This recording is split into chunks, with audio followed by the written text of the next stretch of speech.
Most bankers aren't ready to help you until after their third cup of coffee. But with Central National Bank's after-hours service, you don't have to wait for the bank lobby to open to get help. You can contact us from 6 to 8:30 in the morning or from 5 to 10 in the evening, and we'll connect you to a real, live, local person who can answer questions and fix problems 7 days a week. Bank different. Bank Central. Central National Bank. Member FDIC.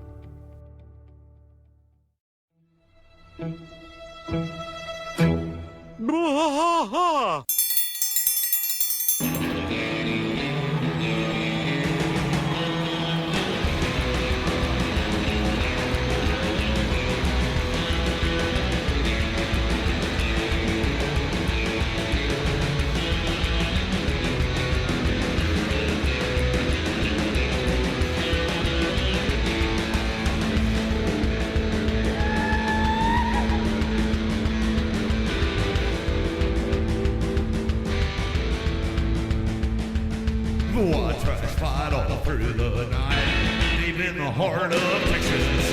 The trailer park is nice and dark, deep in the heart of Texas. That drinks his brew and he spits his chew, deep in the heart of Texas. The TV blares, but no one cares, deep in the heart of Texas. Here we go! Hey there, welcome back to King of the Hill Rewatch podcast. I am Mike. And I'm Rusty. Rusty, we're feeling that like after the holidays letdown. I don't know about you. Yeah, but it was it's like the wind down for the end of the year kind of feel to it. Yeah. Mm-hmm. Yeah. And we did miss a week. You and I both got sick. We did. We were feeling under the weather for sure. But we got rid of it, and we're back in action. We're ready to go. And this being a That Ain't Right Friday, we're gonna do some more guest stars. This time from season 2. Yeah. And there's some really good ones in season 2. Like right out of the gate, the very first episode has 2 really good guests. Oh yeah. The very first one, How to Fire a Rifle Without Really Trying. Angela Kinsey as Angela. Yeah. And Wallace Shawn as Philip Nwai. Yeah, and Wallace Shawn, isn't he the guy from Princess Diaries? Mm-hmm. What's it called? Yeah. Princess Diaries. Princess Diaries, yeah. Inconceivable, that guy. Yeah. Inconceivable. Yeah. He's also, I think he does a voice. I think he does a voice on Toy Story as well, if I'm not mistaken. Oh yeah, he does a lot of voices. He does the T-Rex. Yeah. He does the T-Rex. Yeah. Absolutely. And then of course Angela Kinsey from The Office. Yeah, The Office. Yeah, you gotta love some Angela Kinsey. They actually have a really good podcast. Her and I can't remember her name, but the lady who plays Pam, they have their own podcast where they run through The Office. I don't know if you've ever heard it or not. Oh yeah. Office Ladies. Yeah, it's good stuff. Yeah, it's not bad at all. I would say that is the best Office podcast. Well, hands down, they give you the you get all like the inside scoop with them, that you don't really get with a lot of these type of shows. That's true. Next up, we've got Texas City Twister. That has, and God bless me, Neil Guntoili, Giuntoli, as Wheezy. I don't know. Yeah, your guess is as good as mine on that. And then let's see if I can see his name here. Maurice LaMarche as radio announcer. So Maurice LaMarche seems to be a reoccurring person. He's Brain. He does Brain and Pinky and the Brain. He does some Futurama characters. He does Zap Brannigan. Zap Brannigan. He doesn't do Zap Brannigan. Sorry. He does Kiff. Oh, Zach Brannigan's Kiff, the assistant, Kiff. Yeah. And then he plays a couple of other small characters on there too. And then anytime, I think there's an Orson Welles impression that somebody does on one of the episodes on the show, and that's him. He does a really good Orson Welles on Futurama apparently. But he's also done work on The Critic. He voiced 29 characters in one 30-minute episode on The Critic. Holy crap. On The Critic, huh? Yeah. Did you ever watch The Critic? Yeah. Isn't that the one that had like the shaky kind of like lines? Like the lines were kind of wavy. No, the critic was Lovitz. John Lovitz, and he was like a movie critic. Oh, okay. So no, I never saw that one. The one I'm talking of, I can't remember even the name of it, but like the lines on it were real wavy for the whole show. Like the whole show you were watching, Yeah. the lines were just, I don't know, it was really weird animation. Yeah, the critic was I liked it. I thought it was really good, and it had a lot of like celebrity type stuff. It reminded me I have of to like watch that again. yeah, it reminds me of like a Family Guy or something like that as far as the humor goes. I'm gonna have to run that back and watch that one. Yeah, I'm seeing here that I know we're talking about King of the Hill, but it has Nancy Cartwright in it. Yeah, absolutely. Yeah, so right from that's the Simpsons. enough for Yeah. me to watch it. Yeah, Bart Simpson. It's good stuff. I really enjoyed I'll that check it show, and out. that was kind of one of the shows that really ticked me off when they canceled that. I don't even know what they replaced it with, but probably something that's not on anymore. Yeah, probably so. Next episode is Arrowhead. Maurice LaMarche again as John Lerner. So he is definitely a reoccurring voice. Well, at this time, this would be, probably the height of like voice acting for him. This would probably be like one of the he's doing Pinky and the Brain at this time. The Critics, they're all around this time. Pinky and the Brain, the Critic. Yeah. The very beginning of Futurama, because Futurama started in what, like 99? Yeah, something 2000, like that. because I remember it was around the millennial that it started, because that was a part of the hype of the show was the turning of the millennial. Oh yeah. So the next episode we've got is one of my favorites is Halloween. Oh, hold on. I don't want to interrupt you real fast, but I'm going to. So a fun fact about LaMarche. I thought this would be a cool fun fact to throw in there for him. Yeah. So there is a ride at Six Flags over Texas, which you and I both know to be in Arlington, Texas, and he voiced Yosemite Sam on a dark ride called Yosemite Sam and the Gold River Adventure. So if you ever ride that ride and you hear that voice, it's Maurice LaMarche. That's LaMarche. And it's still like immortalized. So it's like it started in 1992, and I believe that the ride is still going. So his voice is carried on for like 20 years on this Yosemite Sam ride. Wow. That's kind of cool. The other guy that I mentioned, this Neil, how do you say his last name? Giuntoli, maybe Giuntoli. What episode was he on? Well, he was on Texas City Twister. Oh, Texas City. Yeah, Twister, the one before this one. But I felt bad because I didn't mention anything that he had been in. He was on NYPD Blue, Ally McBeal. For the most part, he's an actor in TV rather than just voiceover. He's been Jeff Foxworthy show. He's been on a ton of stuff, a lot of CSI. Are you talking about things like that? Jeff Foxworthy's abysmal sitcom. I mean, I like the don't get me wrong, I really like the blue collar comedy stuff. Yeah. But the two that I liked the most were Bill Engvall and They Call Me Tater Salad. I can't remember his name. Ron White. Those are the two that I like the most. I like them two the most. I really didn't like the "you might be a redneck" jokes. They just seem to appeal to one particular audience. They didn't have like a broad range of it. Like, you could listen to the humor from you could listen to Ron White's stories and stuff like that, and it was way better, way better stuff than like blue collar trailer park crap. What's the same deal with Larry the Cable Guy?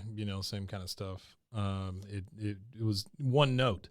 There's just one note there. Yeah, that's kind of what it is. That was it. Yeah, so. And I mean, I guess he made his millions because you don't ever hear of him anymore. Definitely. You don't ever hear of him anymore. Well, so all he had to do was money and got out of it. All he had to do was make nine Cars movies. Yeah, that's right.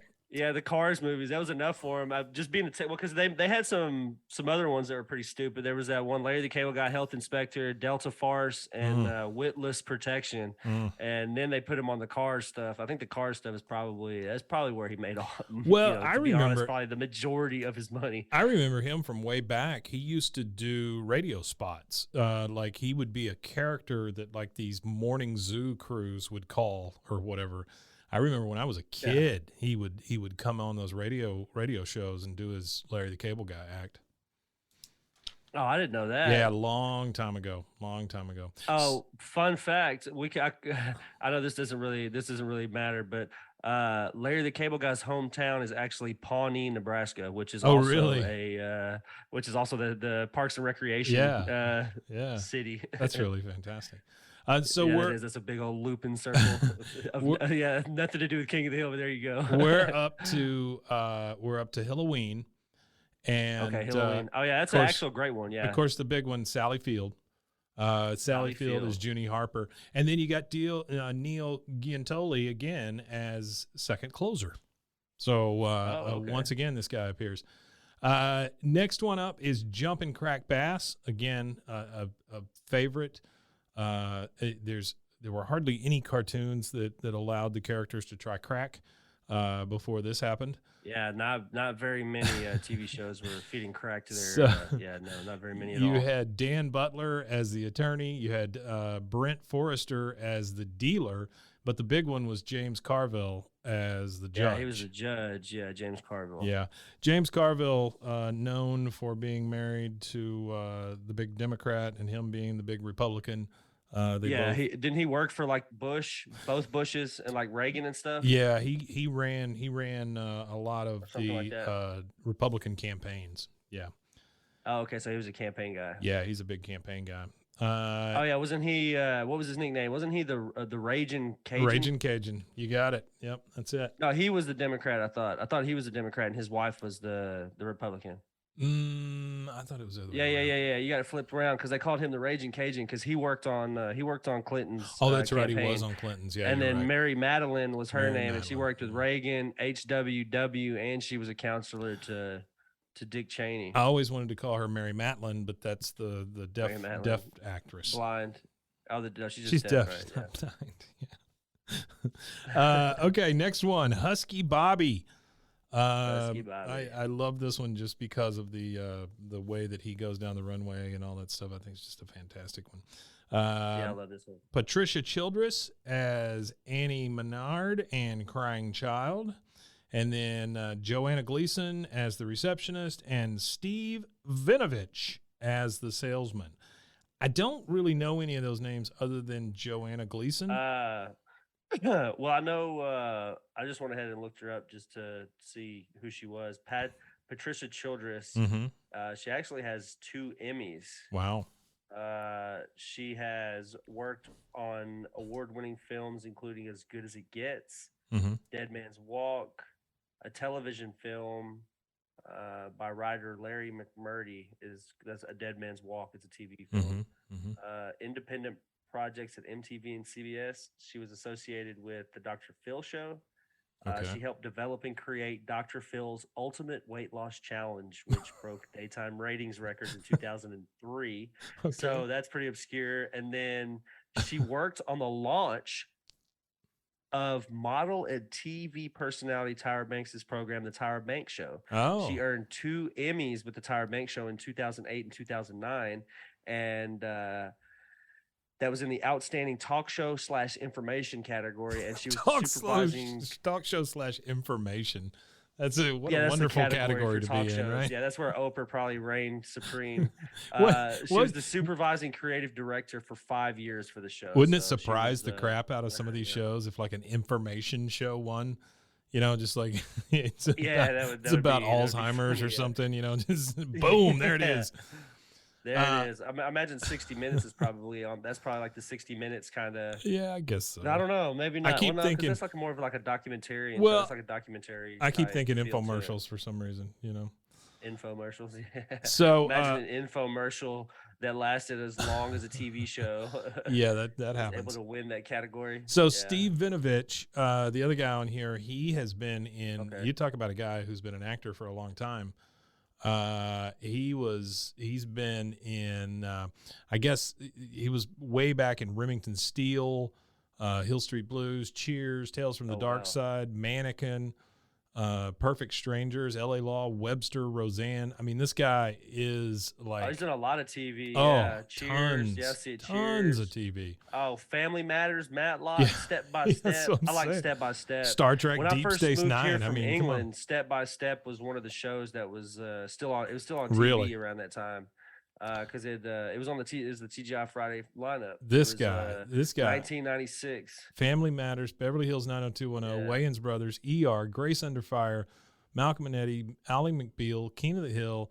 Everybody And was Raymond. yeah, and then you get Hey, in, Malcolm in the Middle is one of the shows that they're trying to revive. well, they're Bryan talking Cranston's about trying to bringing it back. revive it. Yeah, Yeah. That's I what love saw. that show. saw I thought that show was Hey, fantastic. I love that show too. I thought it was Yeah. amazing. That show, 1 Peabody, 7 Emmys, 1 Grammy, and 7 Golden Globes. I don't know Golden that Globe any other show has nominations. ever done that. That's a I lot. don't know either. It was one of the best. It's got to be one of the best of all time for sure. It And- has to be one of the best of all time. And then what has to be the pinnacle of his career? He was Principal Weeby on Hannah Montana. So Oh wow. that's Yeah, got I've to been be. reading a lot of gotta be right there. controversy about Nickelodeon. Oh yeah. It's been a trending topic. Yeah, well, everybody, this is kind of old news, but one of the main producers of all those kids shows had like a foot fetish. Oh. And if you go back and look at a lot of these shows, like Sam and Cat with Ariana Grande and that one girl that was from the iCarly show. Yeah. iCarly show is one of them. And there's like a lot of weird scenes where they have their feet and they're just doing, just weird stuff related to feet in these kids' shows. No. And it kind of the drama resurfaced again because Nickelodeon has said that they want to move away from female dominant characters in cartoons Mhm. because little boys won't want to watch them. Mm. Kind of they're back on that kind of thing. And it was funny because somebody from Cartoon Network, I don't know if it was somebody actually affiliated with Cartoon Network or just a parody Twitter, but they posted a big huge picture of all of the female protagonists in all of the Cartoon Network shows, because Cartoon Network doesn't really shy away from, they're all about animation more so than catering, I feel like, to a certain demographic. Over the last 15 years or so, they got away from worrying about animation to worrying about targeting kids for animation. Yeah. But from what I understand, with all the new changes and stuff like that that's happened within Cartoon Network recently, they're supposed to be bringing it back to focusing again on purely focusing on animation to be consumed instead of targeting it just for kids or whatever. So Nickelodeon, a lot of drama with Nickelodeon. So maybe let's not watch some of those Nickelodeon shows.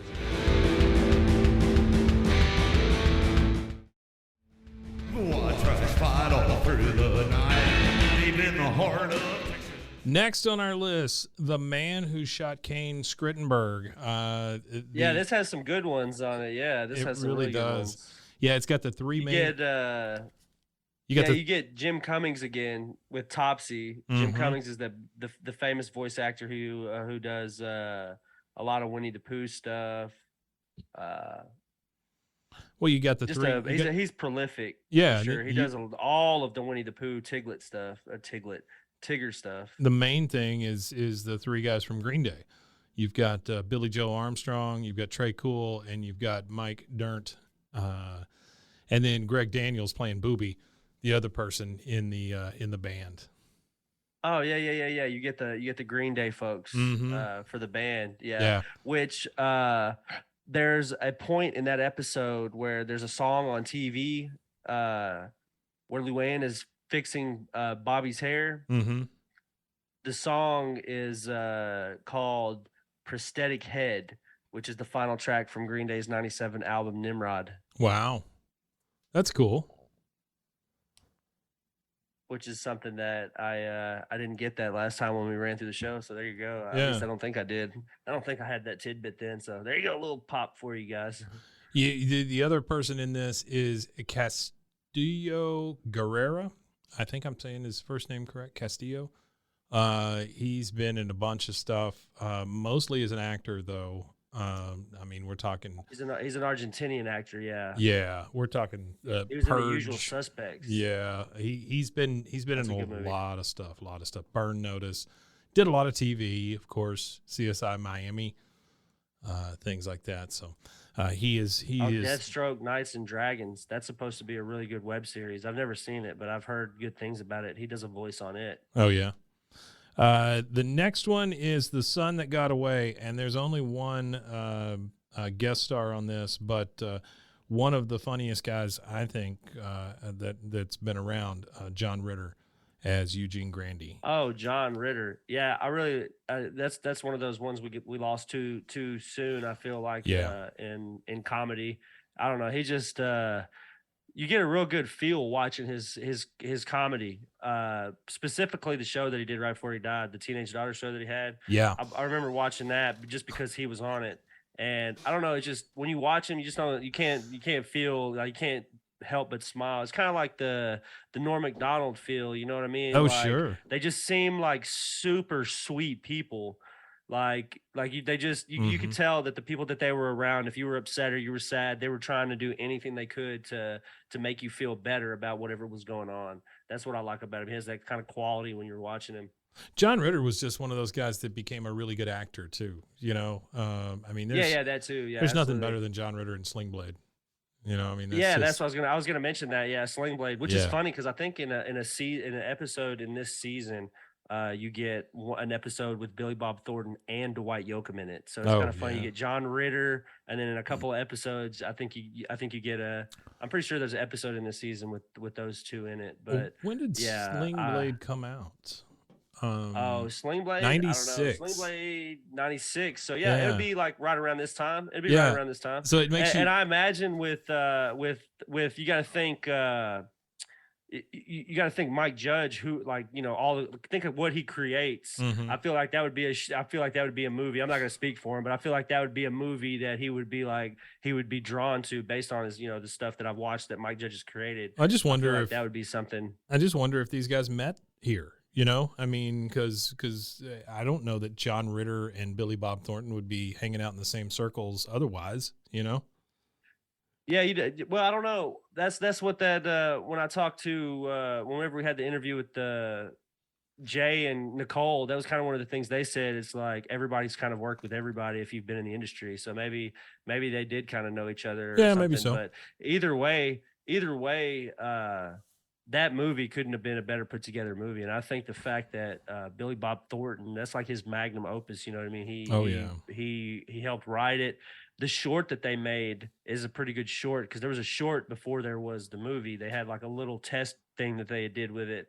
And then he decided he wanted to run with the show. But it's that creepy scene at the beginning where the guy is talking about a transvestite. Mhm. And he that is the original skit is him talking to the girls and telling them the story. And then that guy talking crazy like that to him. That's the very beginning of the short too, which is also the beginning of the movie. But that's one of my probably top 5 favorites, honestly. With Forrest Gump, Sling Blade. That's like top tier film. That's an afternoon for you right there. Easy afternoon too. Yeah. So the add Tombstone in there, and that's a weekend almost. Tombstone. Yeah. The next one, and this is going to be our last one, so we'll have to do this in 2 parts for season 2. Yeah, part 2. Yeah, season 2 is really, really long. Of course, yeah, we got. It is. There's a lot. It's There's like a lot. 20 plus. It's like 20 plus episodes. But this is a big one. The Company Man. It had that's a big one. You're right. Billy West as Mr. Holloway, had Emmett Walsh as Buck Strickland, who Emmett Walsh, all-time actor, like from way back. Then you had Stockard Channing, Stockard Channing. Oh, I know exactly who Emmett Walsh is. Mm-hmm. Emmett Walsh is the train driver on Wild Wild West. Oh yeah. That's funny. That's the only one I can remember him from outside of he did a voice on a movie that came out on my birthday, August the 6th, 1999. It was The Iron Giant. He does a voice on that. So that's where I recognize him from, is that and from Wild Wild West. The Iron quote Giant. Unquote. That's a beautiful movie. Iron Giant's one of my wife's favorite movies. I had a painting commissioned for her. Of the Iron wow! Giant. Yeah, you're gonna have to show me a picture of that. I want to see that. Yeah, it's a cool. That's painting. one of my top 5 animated films. But you got to have your categories and your genres of your top 5s. That's definitely one of my top 5 animated movies. Emmett Walsh is one of those guys. He had like a 60-year career. I mean, the guy has been. Yeah. He's been in TV and movies since since Jesus was walking around. So I'll quote Roger Ebert here. He said that no movie featuring either Harry Dean Stanton or M. Emmett Walsh in a supporting role can be altogether bad. So there that's you go. true. That's true because you get to watch them from the yeah. all, and he's still alive too. So Yeah, you know, he don't take him too soon from his guys. Yeah, you know.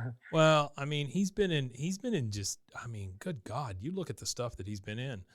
From 1969, yeah. Oh And my gosh, just yeah. the film that he's been in. Just he was so in. much. I mean, the Planet of the Apes. He was a part of the Planet of the Apes series. He was in The Jerk. The for Airport God's sake. 77. The Jerk. Yeah, The Jerk. That's a good one. Yeah. Blade Runner.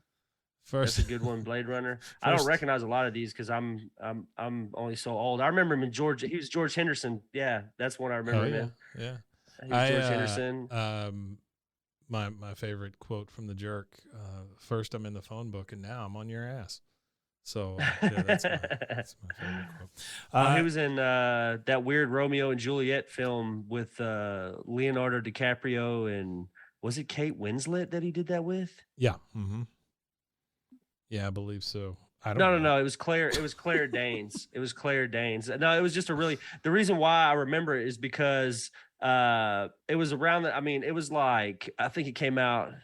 When it came out? It came out in 1996. Well, I remember like in like 6th grade, I was like real into reading poetry and stuff like that. Mm-hmm. And the teacher somehow managed to get it approved or just didn't care and just played the movie. So we got to watch Romeo and Juliet because it's the actual Romeo and Juliet. Yeah, it's the actual thing. Whole just actual brought original into play. Those times, yeah. Just really I really thought it was cool. And they're like, put down your sword. And they're pointing guns at each other. Mm-hmm. So as a kid, you were just like, I was really hyped for the movie as a teenager, a young preteen. It was a really good movie. And then Stockard Channing, one of my favorites. She's one of my favorites. She's been in a ton of stuff. She had her own show. Rizzo. She had her own show on Fox for a while. That was she did. Stockard Channing had a show. Yeah. I need to find that. I gotta go back and put that on the list of things I need to go back and watch. I remember her specifically on, of course, Grease, mm-hmm. but there's a movie that my wife loves to watch. It's with I can't remember what her name is. It's a movie about the chick that got pregnant and lived in a Walmart. Like her boyfriend leaves her at the Walmart or whatever. Oh yeah. And she played Queen Amidala. I can't remember her name. Oh my gosh. Whatever her name is. That's Stockard Channing's in that movie too. That's one of my wife's favorite movies. But the big one here. Gonna kill me what the name of that is. The big one She's here right is M.F. Atherton, Burt Reynolds. Burt Reynolds playing M.F. Atherton. Yeah. Burt Reynolds has been in some of the really good movies, and Burt Reynolds has been in some really bad movies. He's been in some corny movies. But I guess when you've been in movies as long as he has, and I'm sure he didn't have the best of spending habits at some parts of his careers. You gotta get Where the Heart is the name of the movie I was talking about. Natalie Portman and Stockard Channing, Ashley Judd, and Joan Cusack. There you go. Yeah. That's this all-star cast. But yeah, no, I don't Burt Reynolds. So for me, I guess my favorite movie that I really like of Burt Reynolds is The Best Little Whorehouse in Texas. Best Little Whorehouse in Texas is great, but that's one of my favorite movies. The first Smokey and the Bandit is probably Smokey and the Bandit, yeah. That's probably like his pinnacle. I mean, he did a lot of stuff after that, and he did a lot of stuff before it. But I mean, when you put a movie on his tombstone, it's going to be Smokey and the Bandit, I would think. Yeah, I think so too. It'd be Smokey and the Bandit, definitely. I don't think it's going to be Sharky's Machine. I don't think it's going to be. Well, I don't know. Deliverance. Yeah, because that was his real breakthrough. So Deliverance, Deliverance, and then of course his defining role in Boogie Nights. So yeah. Well, I did like the original Longest Yard. That was okay. Yeah, that's true. Good. Longest Yard's good. Yeah, I'm just saying he's been in some good stuff. I mean, Gator. We could go back and probably name some corny stuff. Navajo Joe. Oh yeah. Yeah, he's been in. He was in just about anything he could be in the late '80s, '90s. Anything that got. He was trying to hold on to his relevance from the '70s all the way through the '80s. And you see that with a lot of guys. I mean, Bruce Willis is one of my all-time favorites, but he's made some real crap. But at the very end for sure. Yeah. And now we know why he was in, because people were actually, it was the Razzies, isn't that what they're called? The ones that do the or is that for porn? Is no. Razzies is not regular. Yeah. Razzies. Okay, I was making sure because I know. Oh, well, the Razzies even rescinded an award that they give out, right? Because that once his condition was released, which is sad to hear, and we're losing a great actor, because he really played in some really good stuff. Obviously, one of my favorites of his was the what is it? The ones with the assassins. It's like they're all assassins or something. It was like kind of one of his. Oh, you mean those 33 movies that he made that had assassins in it? No, I don't think it was the 33 ones. Never mind. It was the one with Matt. What's his name? I just remember him from. He's always going to be Moonlighting to me. The guy from Moonlighting. Yeah, Moonlighting. Yeah, loved Moonlighting. That was a little bit before me. Yeah, so I really missed that one. But thing, for me, it was like 12 Monkeys, The Fifth Element, Armageddon, The Sixth Sense, all that stuff. Red, that was the one I was thinking of. Red and Red 2. Those are the two. Oh yeah, Assassins. I get what you're saying. Yeah. The thing that the Last Boy Scout, that was a really good one. The thing that I completely forgot about with Burt Reynolds was Evening Shade. It was a TV show that he had on for almost 100 episodes. I mean, the guy was on for a long time. That was a CBS. Who was the one? He wasn't Knight Rider, was he? No. Who was Knight Rider? Who played a Knight Rider? That's the man who eats hamburgers off the floor. David Hasselhoff. Oh yeah, that was David Hasselhoff. Yeah, Michael Knight, Team Knight Rider. Yeah. I keep seeing this, and this has nothing to do with that. It said hamburger, but I keep watching these news bloopers, right, to go to sleep. And I got to tell you, they don't make enough news bloopers, by the way.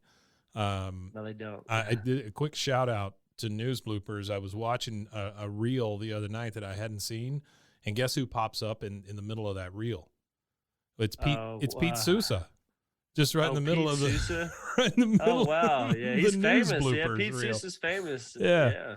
But I keep watching all over the world, and I keep seeing this one, and this only has to do with hamburgers. But this guy throws it to the female anchor there who's going to talk about traffic or something, and he goes, and now to the Hamburglar, and he switches over to her, and she's got this black and white top on, and it's just so cruel. It's just that's funny. It's not even a blooper. It's a guy just being a jerk, but it was very good. All right, man. Well, that's it for this one. I think we've probably bored enough people out. But this is guest stars, and we did season 2, part 1. Yeah, season 2, part 1. Yep, we did how to fire a rifle without really trying, all the way up through the company man, and we'll pick that back up another Friday. You want to tell them where they can find us? Yeah, you can find us anywhere at BWAAAKOTH. You could also, we have a link tree now, so you go to Linktree. That's linktr.ee/BWAAAKOTH, and that has all of our links there. And you can also go over to roguemedianetwork.com and catch us too. Also, I've only got one submission so far, so by default, the guy will win the shirt if nobody else wants to do it.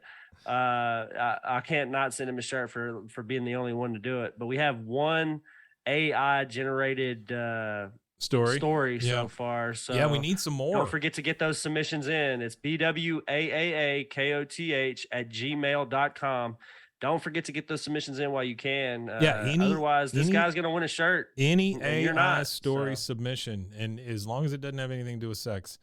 No sex. I don't think the terms of service on those AI generations let them do that anyway. So they might be able to make something erotic, but it won't be like super sexual. It won't let you say penis or anything or like that. It won't let you say prompts. Penis. Yeah. So that's good. You won't be able to say penis. That's good. You might be able to say member. They might be able to say junk. Member or junk Tool. or all what. Those little cheesy Western porn books have some really good terminologies for cheesy Western porn books. What are you talking about? that other podcast that you guys have Oh, produced. you're talking about Bustles and Bangers. Boobies and bustles and bangers. I was gonna say titty tassels and whiskey. I didn't know what you called it. I couldn't remember what it was called. That one has not started yet, but it will. It'll start after the first. Oh, well, there you go. year, That's a teaser. There you go, guys. That's a teaser for the start of the year for Bustles and Bangers, which talks. It's a or they titty twirlers discuss and whiskey, whichever. Yeah, titty twirlers and whiskey, where they discuss. Yeah, it's a married Western couple. romance novels. It's a married So, couple, and they read trashy romance novels and to each other. It's I think it's gonna be funny. It's a lot more than you think it is. So, all right. Well, that was great, man. I appreciate you coming in and doing this last minute. And Happy New Year to you, and Happy New Year. Happy New Year to you. To everybody out there, and we will. Happy New Year to all of y'all. Yeah, man, and we will pick it back up starting on Monday in 2023. Yep. In 2023. Be ready, guys. We're going to hit it hard and heavy in 2023. Oh, okay. All right. It's good to see y'all. We'll talk to you soon. Lasagna.